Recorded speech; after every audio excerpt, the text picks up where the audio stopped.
guys, it's Moz here from Moz 6510 Models. We are a channel dedicated to help you become a better scale modeler. Today, a bit outside my comfort zone, we're going to be looking at a kit. It's a kit review and unboxing for this Revell Leopard 2A5 A5NL. Nice bit of design on the box. It's open to the side box, open sided box, not a top box. Bit of history on this by looking through ScaleMate. The actual kit was released as a Leopard 2A6, A6M back in 2011, and they rehashed that kit by adding new parts and brought this one out in 2013. So if you've got the Leopard 2A6, then that basically is the kit. The 2A6 number was an 03180, while this one with the new parts is a 03187. They also released it again as a Swedish Leopard 2, and the part number for that one was 03199. So I'll put in the description below all the different model numbers. But basically this design and kit was used for 3 different styles of the Leopard 2. Okay, nice little box, some nice little artwork on the side. Obviously there's some information about the tank itself, introduced in 1979, but I'll go into the history of that later on. It's a skill level 4, which is why I probably don't build them. I haven't got the patience. I'm not really a tank man, obviously. And then on the side here it tells you what colours you need: tar black, bronze green, leather brown, steel, and that's it. So it's only 4 colours. So I was going to read the next 4, but realising then it's just in a different language. So but it's 180 pieces in this kit, so it's going to be a very, very detailed design. And there you go, there's some nice pictures there of the 03180 Leopard 2A6 and A6M, and some more information there on the other kits and also their paints. So there you are, that is the Leopard 2A5 /A5NL.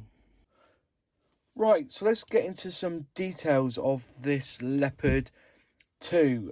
It was a main battle tank developed by Krauss-Maffei back in the 1970s for the West German Army. The tank first entered service in 1979, and it succeeded the earlier Leopard 1 as the main battle tank of the German Army. It is armed with a 120mm smoothbore cannon and is powered by a V12 twin-turbo diesel engine.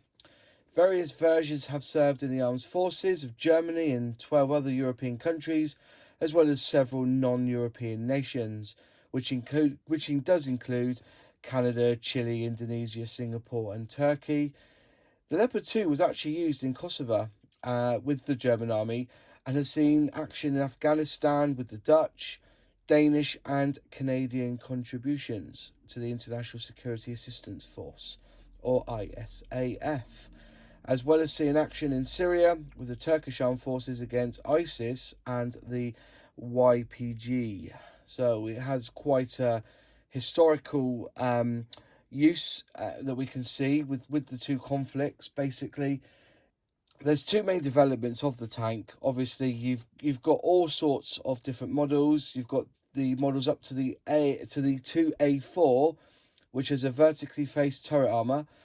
And the improved batch, which was this one, the Leopard 2A5, and the newer versions after that, have angled arrow-shaped turret armour, together with other improvements.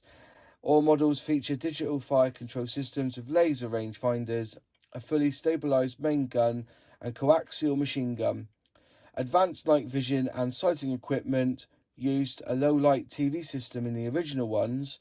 Thermal imaging was introduced later on. The tank has the ability to engage moving targets when moving over rough terrain. Just going through the stats, basically it has a crew of 4 as its a complement. It was designed by a Krauss-Maffei, or Krauss-Maffei, I think it is, in the 1970s. They roughly cost around $5 million each, or in English terms, that's £4 million. Do you know what? 3,600 Leopard 2s have been built since 1978, and it is still in production till the day. A couple of other interesting bits to this. The engine is an MTU-MB 873KA501 liquid-cooled V12 twin-turbo diesel engine. The transmission is a Renk HSWL354. It's torsion bar suspension.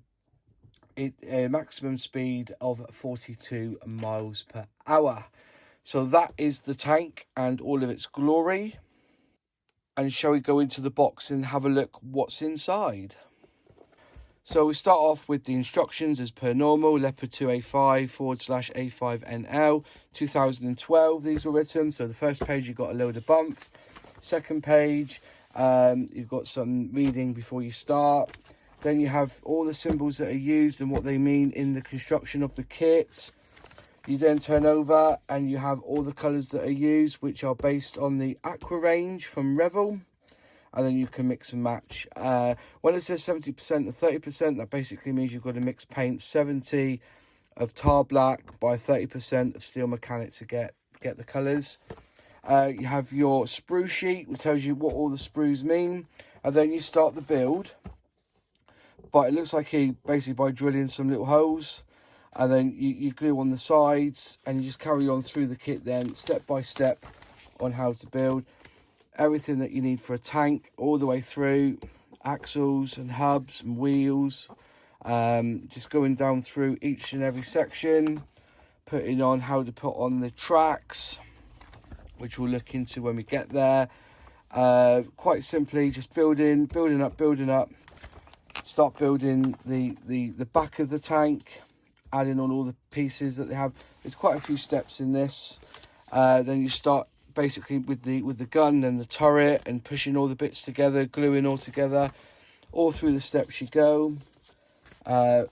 Assembling the rifles that are on this tank and just moving on through. Oh, looks like only on A5 you start doing these sections. All right, and then only these pieces on 30, 31, 32, only on the A5NL if you decide to build that one. So there is two ways of building this tank. You got two ending products, and then you fit the turret on, and that's the rifle. Then the barrel of the smoothbore straight the way through, and then you have all your placements for the decals. And it's mentioning decal soft there, which is their own product. Yeah, so that's really based on the instructions. And then you've got, so you've actually, it looks like you've got 1, 2, 3, 4 finishes to this tank, which is quite a nice option. So you can have 4 ways of doing it. So we'll just go to the sprues, and we'll just try and find the first one, which is sprue. This is sprue A, which is basically all your running gear for the tank. There's your tracks. So you've got quite stiff tracks there. Everything that you need on letter A sprue. Move that to one side. This one is C. So this one must be, this one's number B. Just move them out the side there. So everything that you need, the detail is quite nice. If you actually look closely, look at the detail on that. Very, very nice. What the exhaust is. Very, very nice. There's your turret. Very, very nice. I'm not really one for doing tanks, but I'm really tempted to build this one. Just by looking at all the detail and everything. You're going to get a really nice kit when you receive this, if you buy it. Very, very nice. So we've done that one. So we need number C now, which is this one here. This one's number C again. More nice detail there. Just want to make sure you get it in the light there so you can see exactly what you're getting. Look how close that detail is. Doesn't seem to be a lot of flash on this. But yeah, you can clearly see, very, very nice. Not a lot of cleanup needed for this kit, which is good. There's them bits done. And then you have, this is the other bit for the A5, A5H. This is number H. Look at the detail there. Some really nice detail. Nice and crisp lines. And this looks like the final piece here, which is the barrel, which is number F. Obviously, you're going to have to drill a hole in the end of the barrel to make it look a little bit better. But it's hardly any flash there. It'll be easy to cut this down. And away you go. Very, very nice indeed. Very, very nice. Then onto the decals. Nice and crisp. Plenty of movement there on how you want to build this. And that's it.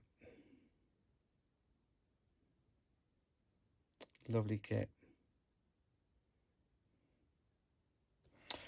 Which is good. So guys, that is the Leopard 2A5 /A5NL. Thanks for watching the video. If you like the video, please click like. It's always good to see that people are enjoying the content. If you can also comment down below on your thoughts, it'd be really good to hear what's your take on this Revell kit. If you can, and you haven't, please subscribe to the channel. And also, if you could, just share it to any of your social media, just to help the channel grow. Thank you very much for watching, and I'll see you in the next video. Cheers.